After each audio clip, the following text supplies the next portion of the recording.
Welcome to this presentation titled Planning for the End of the 2021 School Year. Please note that although most of the information in this presentation can be used for any school year, certain elements, such as learning priorities, are reserved specifically for the 2021 school year due to the COVID-19 pandemic. My name is Carolyn Murphy, and I'm your ESL Pedagogical Advisor at the Centre de Services Scolaires de Laval. This video is actually part of a series of actions that the school board has put forward to help the schools plan the end of the school year. Before watching this video, you may have had a presentation by your school principal on les apprentissages à prioriser, or learning priorities, and planification de l'apprentissage et de l'évaluation, planning, learning, and evaluation. These two short videos may have been followed by a team discussion on your school's vision for finalizing learning during this unique school year. In this presentation, I will come back on the important elements of planning and answer the question, why plan? We will look at the MEQ documents that you use for the planning process. We will take a look at the concept of planning in support of learning and the importance of feedback. We'll take a look at triangulation as a way of collecting evidence or traces of the progression of learning. We will look at global planning. And finally, we will look at lesson planning. I will offer you a few resources and planning for evaluation. Of course, I already know that most of you are already doing a great job with your planning, but my specific intention in this video is to offer you a better understanding of the planning process and specifically to allow you to have the tools you need to prepare for the last months of this unique school year, 2021. I know you've never done this before, but I can easily admit that it might have happened to me a long time ago. We start the school year and start thinking about planning. We get caught up in putting out fires, dealing with parents and specific children. Maybe we procrastinate for a few days. Because we're so busy, we panic and end up throwing together a couple of tools that we've found on social media to give a lesson. We simply do activities, and over a few months, we realize we may not have covered the important learning focuses or evaluated, and then the report card comes along pretty quickly. Believe me, I get it. When you work with several classes in several schools with all kinds of learning challenges, planning can become the last of your worries. So I ask you, why should we plan?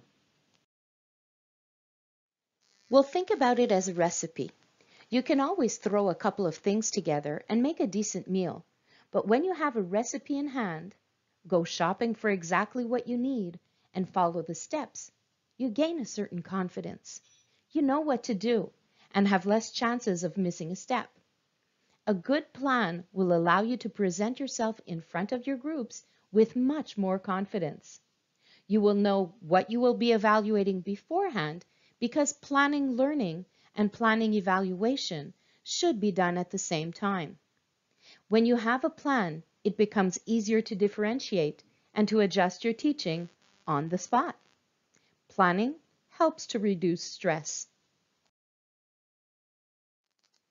At our school board, one of the priorities is the universal design for learning, also known as Conception universelle de l'apprentissage. You may have heard words like differentiation and inclusion. The UDL concept is based on the fact that each student is different. They are born with different abilities, strengths, needs, and interests. You can see it in your classroom every day. Some need to move, some never seem to stop talking, some never seem to quite understand what you're teaching, and some just straight up refuse to work. I could go on and on, but bottom line, we need to accept and understand that diversity is the new norm. When we keep the concept of UDL in the back of our mind, we recognize that we need to revisit our plan constantly. We need to ask ourselves, What do we know about our learners and the context? What are we here to do? What are the potential barriers to learning and to the well-being of our students? What are the support mechanisms that are in place? What should we teach, evaluate, and revise? There's much more to this concept, and the objective of this video is not to review the whole concept in detail, but I do invite you to look up Universal Design for Learning on YouTube. There's a short 5-minute video by Cast that you will find very interesting. I have also added it to the ESL website on the Outils de vos CP of the BV. When it comes to planning, I know that you're already doing most of what needs to be done. You're already choosing objectives, focusing on learning priorities, planning learning and evaluation sequences. So let's take it to the next level. The MEQ has many documents that are mandatory for planning the progression of learning of our students. Let's take a moment to look at them together. Please know that these documents are also available on the Outils de vos CP section of the School Board BV. In January 2021, the MEQ produced the document Learning to Prioritize. As the MEQ states, this document is a planning aid for teachers in an exceptional context where learning conditions have been affected by the health crisis. It identifies in a comprehensive manner the learning to be prioritized.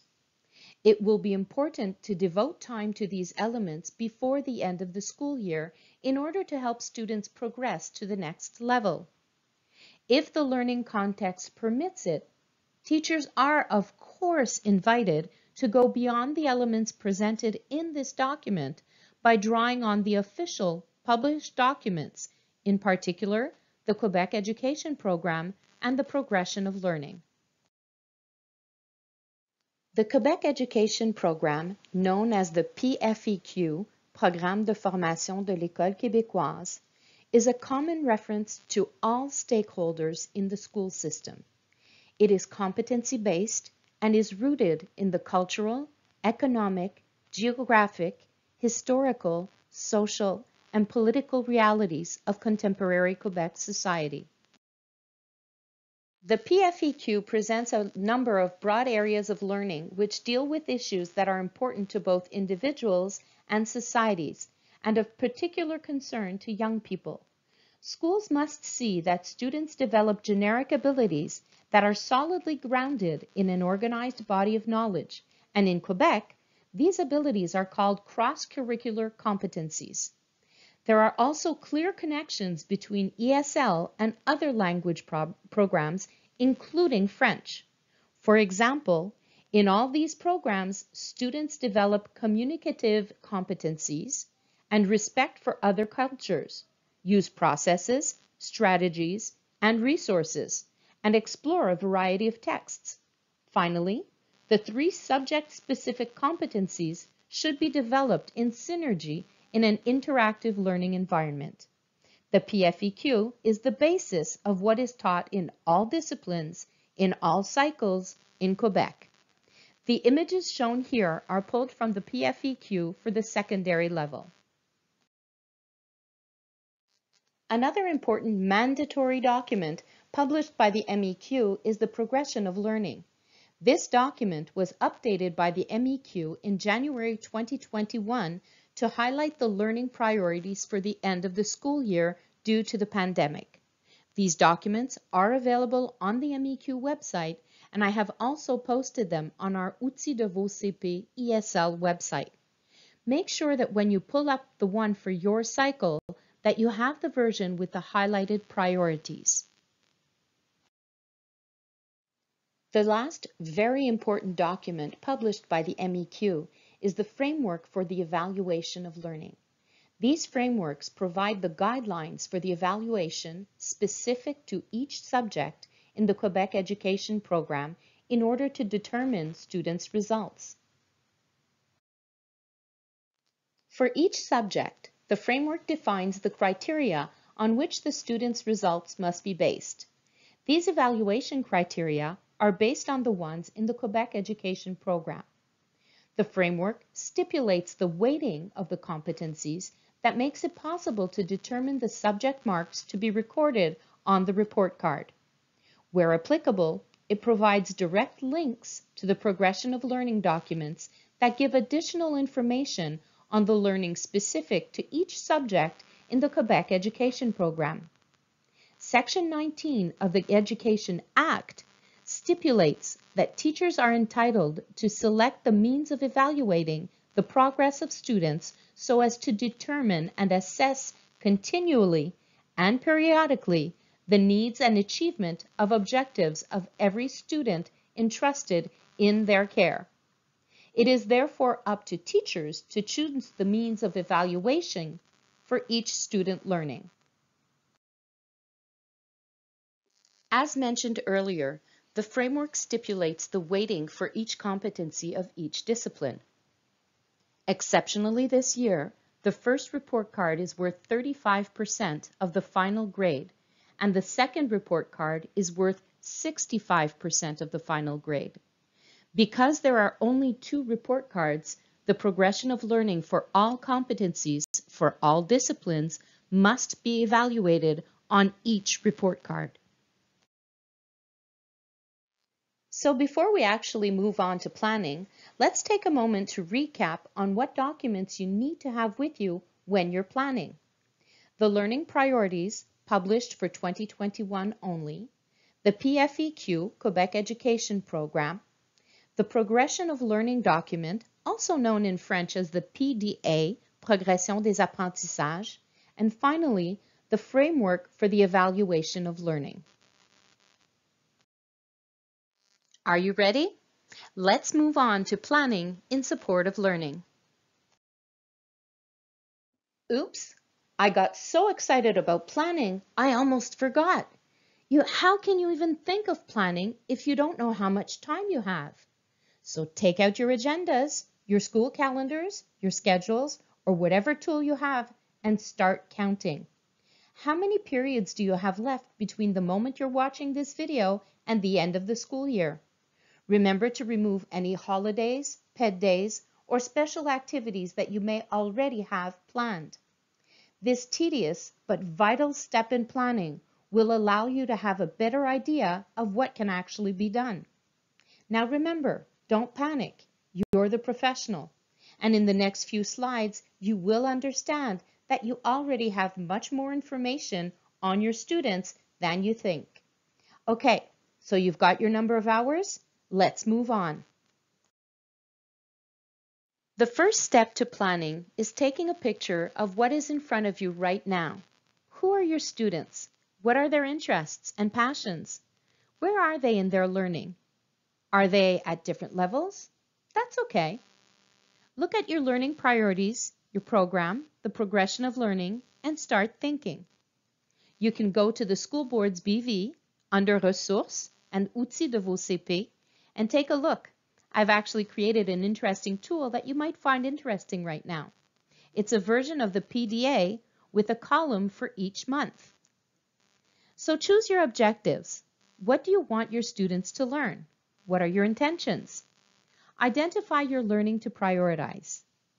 Remember that the priorities identified by the ministry are neither the minimal nor the maximal expectations.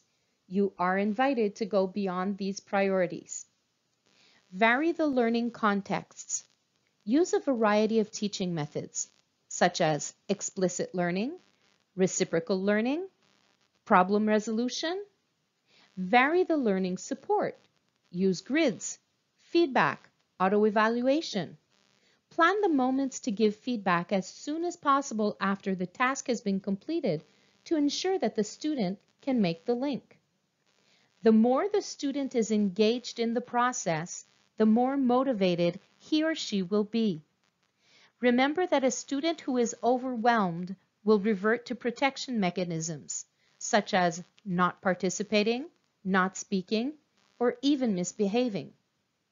Also, a student who is not challenged enough will possibly misbehave as well. They need to be kept busy. You may even choose to separate the class into subgroups and give one activity that is at their level. These types of actions are also part of planning. For every evaluation situation is an opportunity to see where your students are and to differentiate, but especially to adjust your planning and teaching.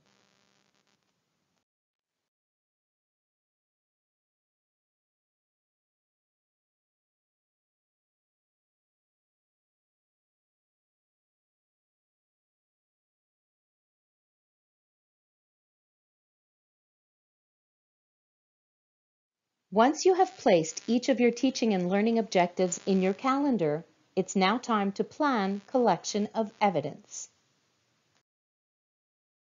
Okay, so you may be wondering to yourself, why is she talking about triangulation, collection of evidence, and evaluation already? I haven't even made my plan yet. Well, here's your answer. It's a simultaneous process. There should be a continuous back and forth movement between global planning, lesson planning, evaluation, feedback, and regulation. You therefore need to clearly understand what kind of traces you will be thinking about before you plan. You will also see that when you do this, you open up the door to flexibility, differentiation, and actually take a lot of pressure off yourself. Let me explain what I mean. What is triangulation? Triangulation is a process by which a teacher collects evidence about student learning. This evidence is collected from 3 different sources.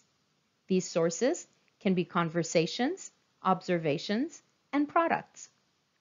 Research has shown that when traces of evidence come from 3 different sources, conversations, observations, and productions, over a period of time, a trend develops, and the validity and reliability of our evaluation improves. Why? Well, by using a variety of traces, we find ourselves taking into consideration all styles of learners, and we therefore engage all students, even those who may have more difficulty in writing, for example, or those who are unable to participate in a written evaluation to prove that they have acquired the learning for a competency. This allows the teacher to make a professional judgment about the student's learning and competency development. What does the student actually know? What can he do? And what can he express? And to regulate the teaching. It also facilitates the implementation of pedagogical differentiation and allows the student to receive feedback on his learning. Here are a few things that are good to know about collecting evidence. The evaluation of the progression of learning can be done in many ways. Not all students need to be evaluated at the same time. Show flexibility, differentiate based on students' needs. Choose the right moment to evaluate and engage the student in your process. Ask yourself, is this trace relevant? Can I differentiate for my students when I'm using this trace? Will this trace help me in my professional judgment at the end of the term? As mentioned previously, collecting the evidence is done from 3 different sources. Conversations, including interviews, oral questioning, discussions between students, blogs, etc. And keep traces. You can use checklists, anecdotal records, online tools, etc. Do you already have some traces that you could be using? When collecting traces using observations, you can observe students in many different ways. While they're holding debates, doing individual work, teamwork, role-playing, etc.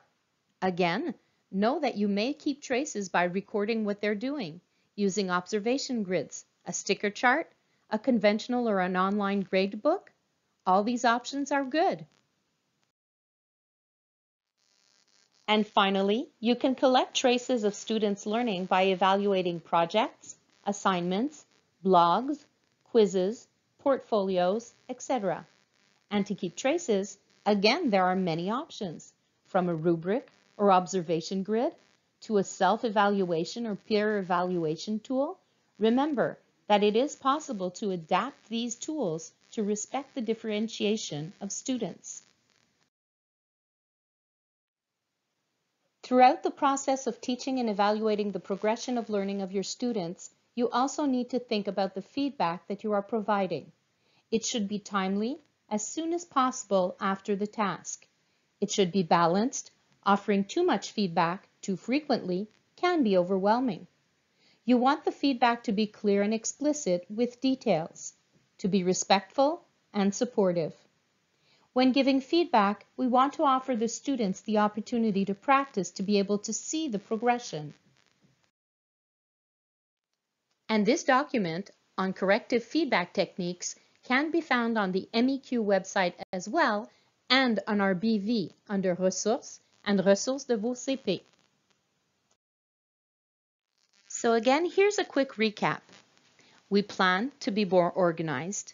We think about each of our students and the context.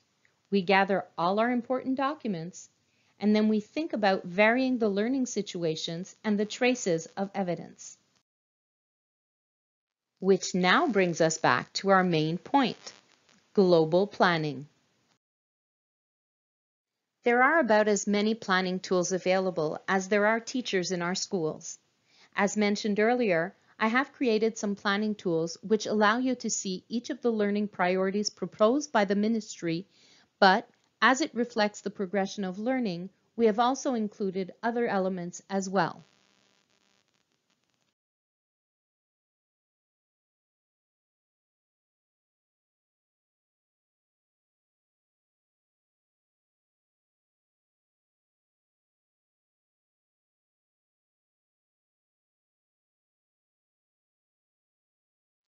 Next, based on the cycle you teach, choose elementary or secondary.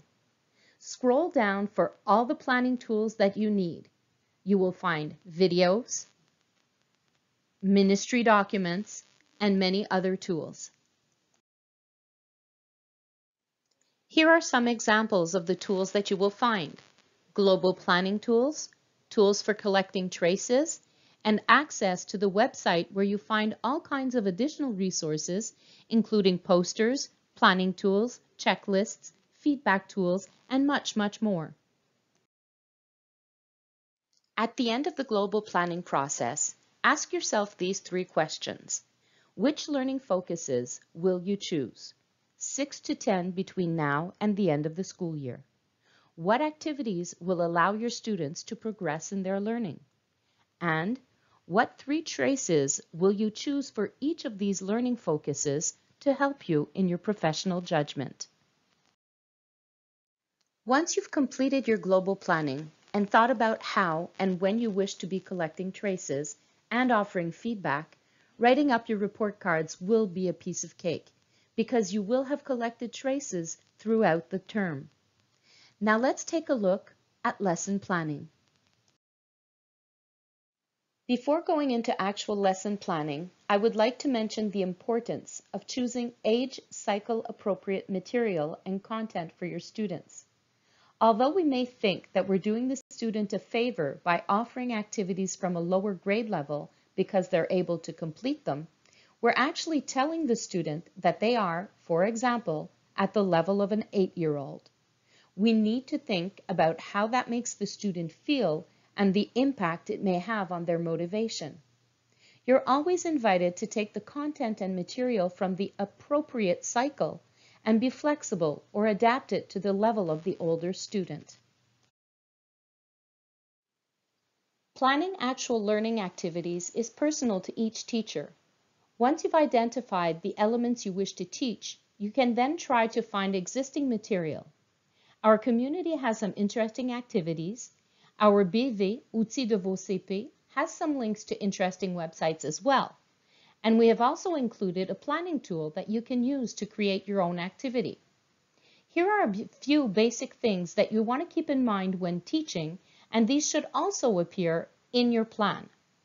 You also want to be thinking about the broad areas of learning, the cross-curricular competencies, which of the ESL competencies that you are targeting, what strategies, language repertoire, and processes are being taught, practiced, or reviewed.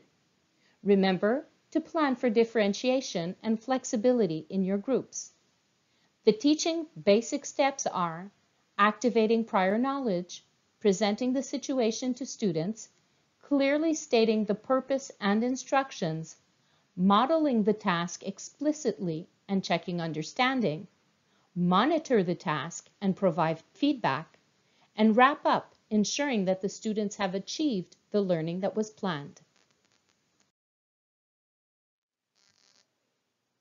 Earlier in this presentation, I mentioned the Universal Design for Learning, and in February, the MEQ offered a training on the importance of differentiated instruction.